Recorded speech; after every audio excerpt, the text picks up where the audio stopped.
Cristiano Ronaldo ভারতের মাটিতে football খেলতে আসছে, সঙ্গে থাকছে আরও এক ফুটবল লেজেন্ড সাদিও মানি। এটা কোনো গুজব নয় এবং এটা কোনো কল্পনা নয়, এটা বাস্তব ঘটনা এবং ফ্যাক্ট নিয়ে আমি এই কথাটা বলছি। সকাল থেকে উন্মাদনা ভারতবর্ষের ফুটবল প্রেমীদের তুঙ্গে, কারণ ক্রিস্টিয়ানো রোনাল্ডো ভারতবর্ষের মাটিতে সত্যি সত্যি এবার খেলতে আসছে। হ্যাঁ, একদমই ঠিক শুনছেন। মোহনবাগান এবং এফসি গোয়া, রিসেন্টলি এফসি গোয়াও প্রমোট হয়েছে এএফসি চ্যাম্পিয়ন্স লিগ 2 এর জন্য। আর এই এএফসি চ্যাম্পিয়ন্স লিগের 2 এ আজকে কিন্তু সকালবেলা কিন্তু ফিকচার বা লিস্ট কিন্তু বেরিয়ে গেছে, যেখানে গ্রুপ সিতে রয়েছে মোহনবাগান এবং গ্রুপ ডিতে রয়েছে কিন্তু এফসি গোয়া। এবং এই এফসি গোয়ার বিরুদ্ধেই কিন্তু খেলতে নামছে সাদিও মানি এবং CR7। আমাদের সত্যিকারের সত্যি মানে অনেক অন্ধভক্ত রয়েছে ভারতবর্ষে ক্রিস্টিয়ানো রোনাল্ডোর। সেই ক্রিস্টিয়ানো রোনাল্ডো সত্যিকারেই আসতে পারে আমাদের ভারতবর্ষে ফুটবল খেলতে, বা তাদের দেশেও আমরা যেতে পারি সেই এফসি গোয়া তাদের বিরুদ্ধে খেলতে।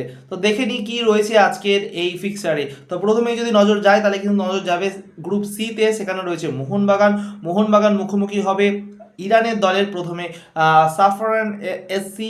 এই সাফরান এফসি কিন্তু ইরানের দল এবং তার পরবর্তী মুখোমুখি হবে আল হোসেন। আল হোসেন এরা কিন্তু জর্ডানের টিম এবং তার পরবর্তী কিন্তু মুখোমুখি হবে তারা আহাল এফসিতে। আহাল এফসি কিন্তু একটি তাজিকিস্তানের দল। তাজিকিস্তান বরাবরইভাবে ইন্ডিয়ার পার্টিসিপেন্ট বিরোধী দল হয়ে থাকে, আমরা যতগুলো আগের ম্যাচ দেখছিলাম। তো সেখানেও তো খুব যে একটা কঠিন প্রতিপক্ষ মোহনবাগান পেয়েছে সেটা কিন্তু বলা যাবে না, তার থেকেও বেশি কঠিন প্রতিপক্ষ কিন্তু এফসি গোয়া পেয়েছে। এফসি গোয়া কিন্তু প্রথমেই তাদের টিমের উপরে জলজল করছে। আল নাসির টিমের নাম আল নাসির, জানি এতদিন ধরে ক্রিস্টিয়ানো রোনাল্ডো খেলছিল, এখনও বর্তমানে খেলছে এবং তার সাথে সাদিও মানি খেলছে, আরও ভালো ভালো লেজেন্ড ফুটবল প্লেয়াররা কিন্তু সেখানে রয়েছে।